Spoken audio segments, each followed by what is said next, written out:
ela representou um sonho, né? Quando tivemos a ideia de criar o O2 Fitness, eu queria criar um negócio que eu tivesse a coragem de colocar minha mãe e meu pai para treinar e pegar equipamentos que às vezes pesam toneladas e ter a certeza de que ele não ia se machucar. Pelo contrário, eu ia estar trazendo saúde para ele. Então hoje a O2 é o principal negócio em que eu atuo, é o que eu mais acredito e é o que vai chegar muito longe ainda.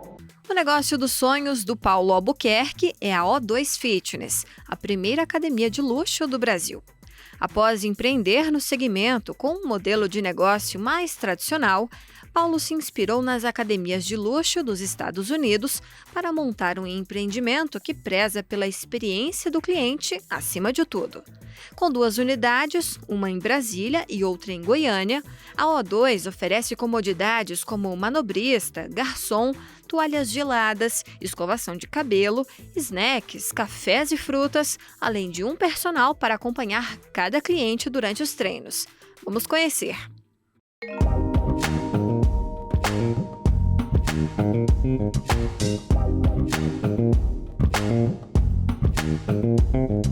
A O2 Fitness surgiu de um sonho, né, de 2 sócios, eu e um outro sócio, que já atuavam no mercado de academias há 10 anos. Então eu tive várias academias, cheguei a ter 6 academias em outros segmentos e a gente participava de congressos pelo mundo inteiro no fitness.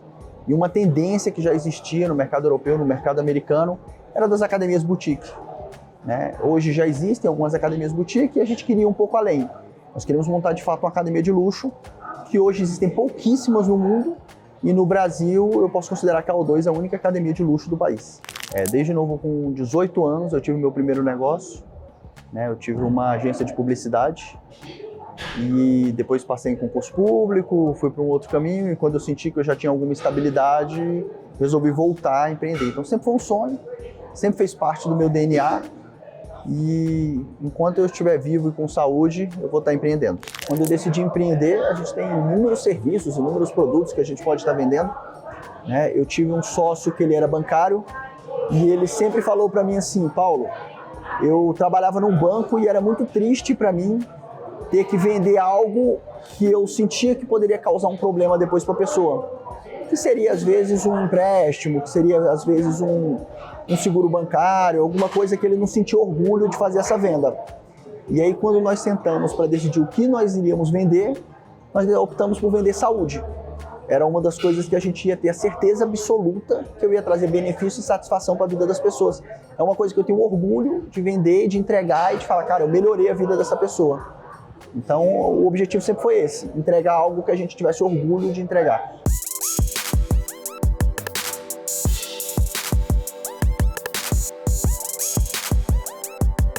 No início despertava um pouco de curiosidade, bastante curiosidade, né? A gente tinha muitas pessoas que vinham só para conhecer, para ver por que era uma academia de luxo, mas ele foi muito bem aceito desde o primeiro momento. Esse mercado mais exclusivo, ele sempre teve demanda em todos os segmentos, né? Hoje nós temos relógios que vão de R$10 a R$500 mil um relógio, assim como nós temos carros, assim como nós temos bolsas, e na prestação de serviço não pode ser diferente. Nós temos hotéis que vão de um preço até um preço mais elevado e um serviço diferenciado. Então a gente busca essa exclusividade no fitness também. É muito comum as pessoas verem a prestação de serviço como commodity. Então hoje se recebe uma ligação aqui na O2, a pessoa quer saber preço, porque ela tem na cabeça que é uma academia e ela vai comparar preço por preço. Então eu não gosto de falar de valor, eu gosto de falar do que eu vou entregar. Então a pessoa é convidada para ter uma experiência na O2 justamente para ela matar a curiosidade dela. Não é uma curiosidade de preço, é uma curiosidade de serviço. E quando a pessoa vem, o encantamento começa lá de fora, né? É um empreendimento que lá fora você já é recebido por um manobrista, na entrada você tem uma concierge que vai te receber, vai oferecer um café em cápsulas, em grãos, você vai ter uma toalhinha gelada para o seu treino, você vai ter geladeiras espalhadas com água engarrafada, com sem gás, energético, uma infinidade de coisas, snacks de castanha, frutas, vestiários equipados. Ela é bem diferente, até na arquitetura, né? Em tudo que a pessoa chega, eu tenho a certeza de falar que a O2 ela é encantadora em todos os detalhes.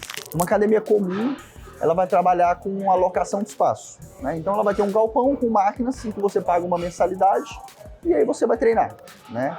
Pela legislação tem que ter sempre um profissional de educação física mas pela quantidade de alunos que as academias trabalham, dificilmente esse profissional vai conseguir atender. Então o papel dele é mais garantir a segurança do local, né? Numa academia de luxo, eu me preocupo desde a sua entrada.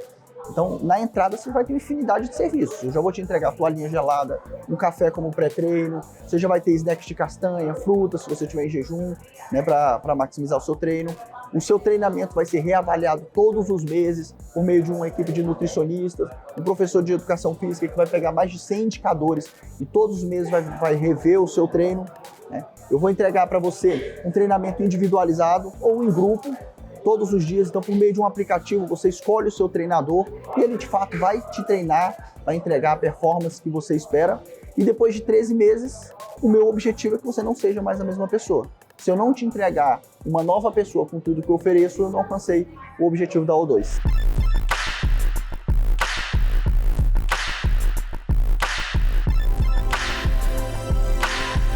A arquitetura ela foi muito bem planejada, né, pelo arquiteto Marcos Dourado. Ele é bem reconhecido no mercado, ele é uma pessoa bem vaidosa em entregar, né, um resultado legal, né? Cada detalhe foi pensado por ele. Hoje a O2 ela é um formato de uma casa. Então, se ela foi pensada para ser um formato de uma casa, nós temos cortinas no meio da musculação, nós temos poltronas no meio da musculação. A gente quer desmistificar essa coisa de academia, de maromba, não. A gente quer que você se sinta à vontade, né? Eu costumo falar, academia, ele é um ambiente extremamente hostil para você começar o seu primeiro treino. Você chega num lugar onde está todo mundo, muitas vezes, em boa forma, todo mundo se conhece, e você não sabe nem onde estão as máquinas. Então, ele é um ambiente hostil.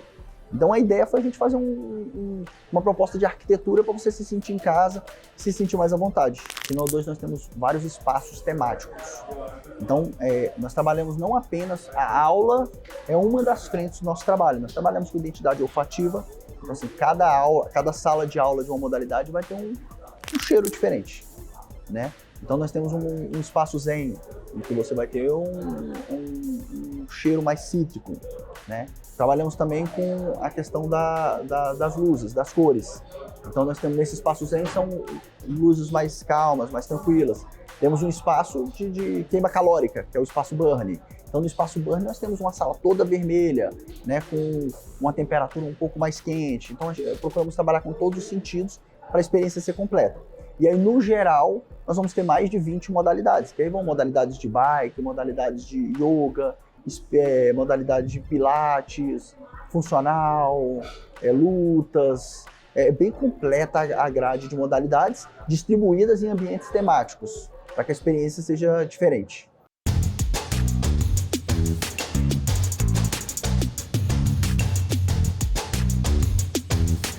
Quando nós abrimos a O2, nós abrimos com recursos próprios, só que esses recursos vieram de outros empreendimentos que nós já temos no grupo, né?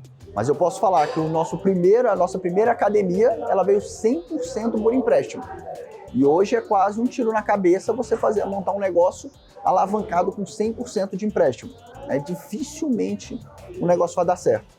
Mas em 6 meses a gente já duplicou a capacidade do espaço. Eu tive lotação máxima em 1 ano e aí já montei o segundo empreendimento.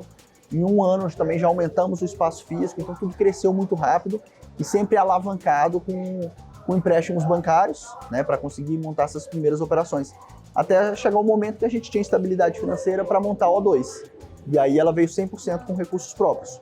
Só que nós abrimos próximo da pandemia. Então a pandemia consumiu muito recurso e no retorno da pandemia a gente teve que fazer alguns empréstimos para dar continuidade no negócio, depois do período fechado, que já foram sanados, desde a volta da retomada da pandemia. A primeira unidade do projeto do grupo era abrir a unidade Goiânia. E assim, 1 semana depois que nós fechamos o contrato, a prefeitura decidiu fazer um viaduto em frente ao O2. Né? Então, era a perspectiva de ficar fechada a rua por 6 meses. Ou seja, não tinha como fazer o negócio. Nós conhecemos como funciona as obras públicas. Acabou que ficou 1 ano e meio fechado. Então, assim, eu me perguntava todos os dias, cara, será que eu fiz a melhor escolha? Será que é uma coisa divina falando para eu não abrir, né? A gente começa a se perguntar para entender por que isso. 1 semana depois de eu assinar o contrato, acontecer isso de fechar a rua. E aí decidimos montar a unidade de Brasília. Os equipamentos já estavam comprados, falamos, pô, vamos montar então primeiro Brasília e ver o que vai acontecer lá em Goiânia. Montamos a unidade de Brasília. E aí, coisa de um mês aberto, até menos, fechamos por conta da pandemia por 144 dias. Aí você começa a se perguntar novamente, o que será? Pô, eu montei Goiânia, uma semana fechou o viaduto, por causa do viaduto. Eu montei Brasília, na hora que eu inauguro o nosso sonho, um pouco menos de um mês depois, fecha por conta da pandemia. Né? Só que sonho é sonho, a gente precisa acreditar naquilo. E aí nós inauguramos a unidade de Brasília, e um ano depois da unidade de Brasília aberta, nós conseguimos inaugurar a unidade de Goiânia, e hoje as duas são um grande sucesso. A pandemia afetou o mundo como um todo, né? Não teria como não afetar o nosso negócio. Foram 144 dias fechados, em que nós não demitimos nenhum colaborador nesses 144 dias, né? E honramos com todos os compromissos com eles. Então acaba que, para isso, o investimento foi altíssimo, mas eu queria ter a certeza de que eu ia ter os melhores aqui dentro. Então o prejuízo financeiro com certeza foi alto, né? O prejuízo social é a retomada da economia, que é bem mais lenta do que em qualquer outro momento que a minha geração já tenha passado. Então, assim, a retomada da economia é lenta e no mercado fitness pior ainda. Né? Eu costumo falar, fica sem treinar uma semana, você sente preguiça de treinar a segunda semana e a terceira semana. Né? Não é como voltar para o bar ou para o entretenimento ou para a festa que a gente fica louco para abraçar as pessoas e para ver quem a gente gosta. Né? O fitness, a retomada é um pouco mais lenta, então a pandemia foi muito traumática. Por outro lado, né, a preocupação por saúde ela se torna mais evidente. Né? Hoje todo mundo sabe a importância de uma academia para a saúde. Né? Então tem esses dois lados da moeda. Né? Tem o lado do prejuízo financeiro, mas tem o lado da preocupação com a saúde que ficou mais evidente depois da pandemia.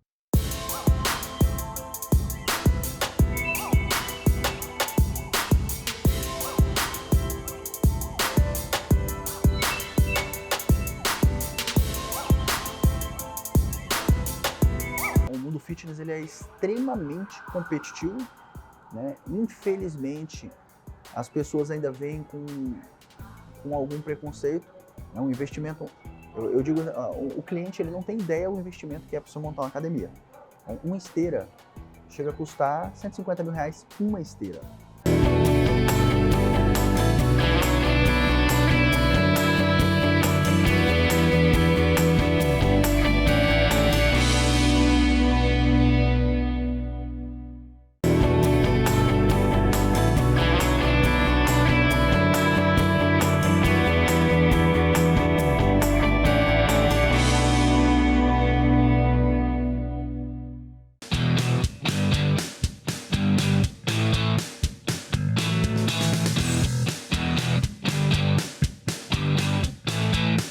Desde a retomada, sempre foi um mercado que o Brasil se destaca no mercado fitness, né?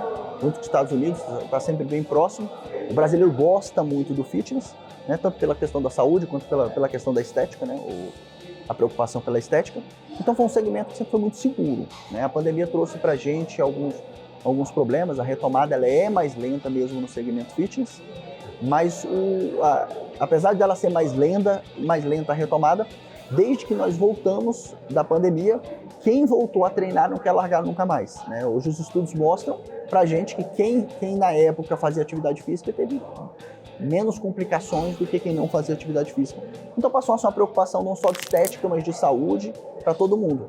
Então o mercado está aquecendo novamente e a tendência para os próximos anos é que a gente supere os números antes da pandemia. O mundo fitness ele é extremamente competitivo. Né? Infelizmente, as pessoas ainda veem com algum preconceito. É um investimento, eu digo, o cliente ele não tem ideia do investimento que é para você montar uma academia. Então, uma esteira chega a custar R$150 mil uma esteira.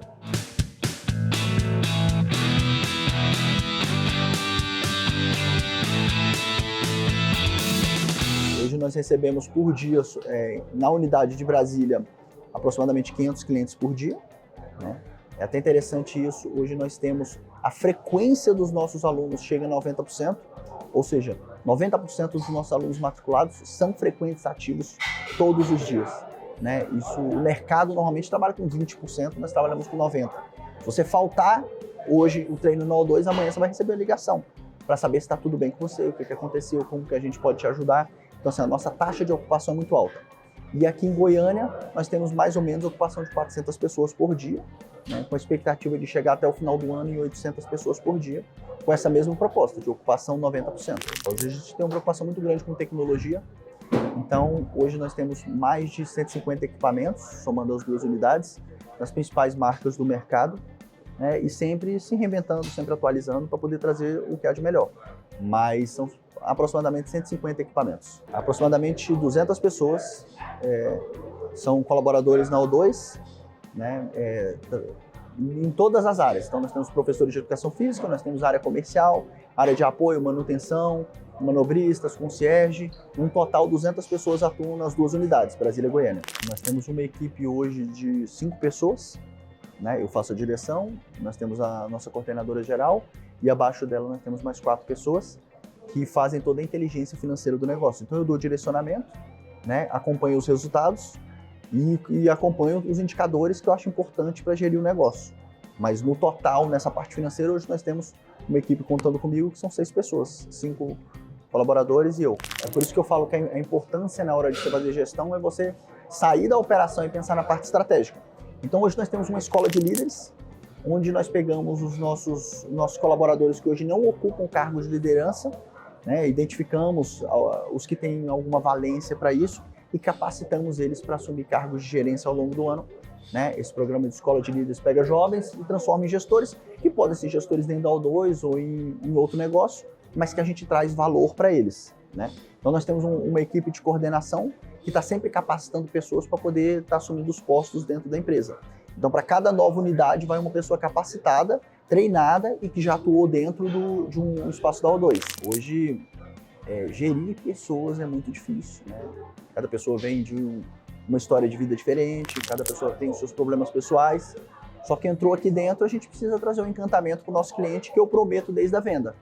Então é muito difícil você desconectar a sua vida de fora com o seu trabalho. Então a gente precisa saber gerir pessoas, a gente precisa fazer com que a pessoa chegue aqui apaixonada por trabalhar aqui dentro e que aqui seja, inclusive, o desafogo dela para qualquer problema que ela tenha pessoal. Hoje a gente consegue, as pessoas que trabalham aqui são muito felizes aqui dentro e prestam um serviço maravilhoso, entregam realmente o que a gente promete. Então eu sou muito satisfeito com as pessoas que trabalham aqui, mas sem dúvida nenhuma o maior desafio é gerir pessoas.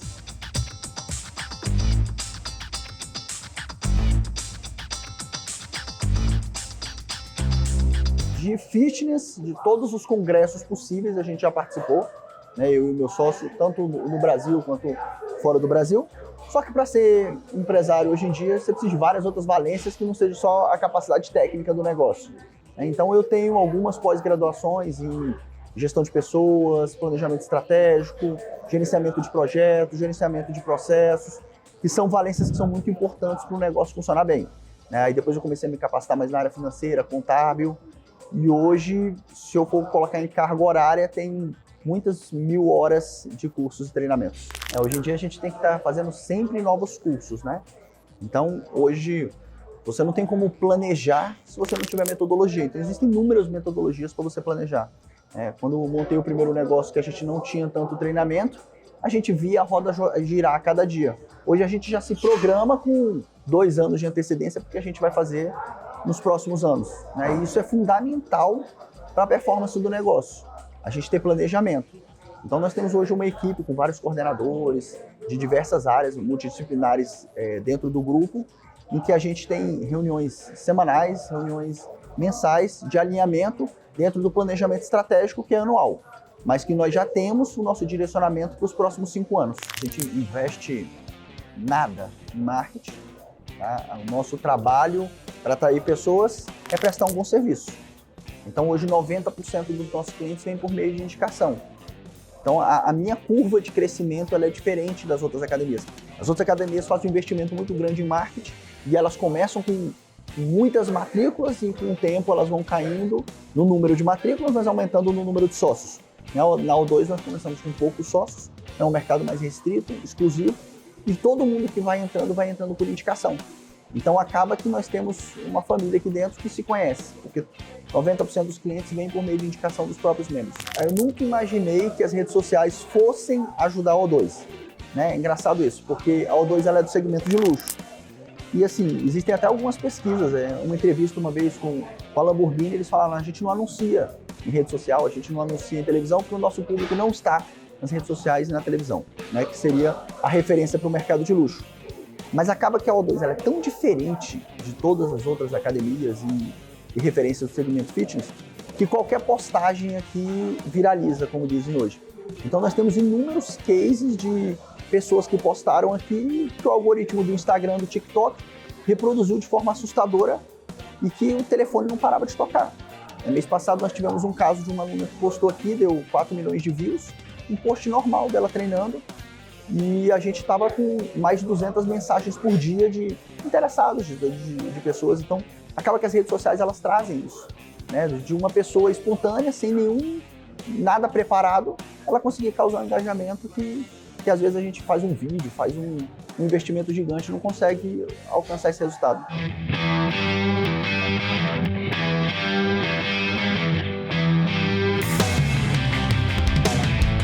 Nós vamos chegar às 10 unidades que nós queremos nas capitais. Esse projeto era um projeto que já vinha antes da pandemia, né? Por conta da economia, de tudo que aconteceu ao longo da pandemia, nós suspendemos.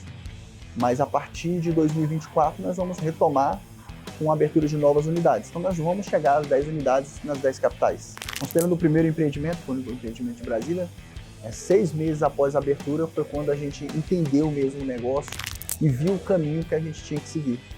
E aí foi quando a academia explodiu. Hoje nós temos lotação máxima em Brasília, né? Quando abrimos a unidade de Goiânia, a gente já sabia o caminho das pedras.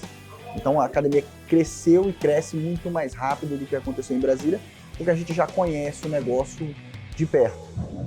Para as próximas unidades, eu acredito que a gente já inaugura com a lotação máxima, porque nós dominamos o nosso negócio, né? E isso leva um tempo de maturação, que aí eu considero que um período de 2 a 3 anos é o período para você entender o seu negócio e fazer com que os próximos eles caminhem de forma perfeita. A gente se reinventa todos os dias, né? A gente nunca é a mesma pessoa de ontem, né? Quando eu montei a O2, eu ainda tinha a cabeça das academias que em outro momento eu já tive, né? E com o tempo a gente vai evoluindo. Hoje eu entendo muito mais como é importante para o cliente o meu contato com ele fora da O2. Não é só aqui dentro. Então, hoje você vai ser super bem atendido, vai ter um concierge que vai te atender, vai ter um garçom, vai ter um manobrista, mas mais importante é quando você estiver em casa, sem motivação para vir treinar na O2. É aí que eu preciso estar do seu lado, te ligar, e a nossa consultora te ligar e entender o porquê que você não está motivado para vir treinar, né? Esse é o nosso maior desafio. E esse é o novo Paulo hoje em dia, é a pessoa que entende que a importância do meu contato com você fora da O2 é tão importante quanto o contato aqui dentro. A pessoa entrou hoje no ramo de academias, primeira coisa é estudar processos, né? A gente tem um erro muito grande de achar que um bom técnico vai ser um bom empresário. Quando eu falo isso, eu estou falando que não necessariamente um bom professor de educação física vai ser um bom dono de academia. Como um bom médico, não necessariamente vai ser um bom gestor de hospital. São valências completamente diferentes. Então a pessoa precisa estudar administração de empresas, ela precisa estudar sobre gerenciamento de negócio, né? E é um engano a gente achar que o fato da gente ser bom na operação, a gente vai ser bom na estratégia. Então a dica que eu dou é virar a cabeça, né? A operação precisa ser tocada por outras pessoas que não sejam o dono, e o dono precisa estar na parte estratégica, analisando números, KPIs, indicadores, para poder dar a diretriz para o negócio.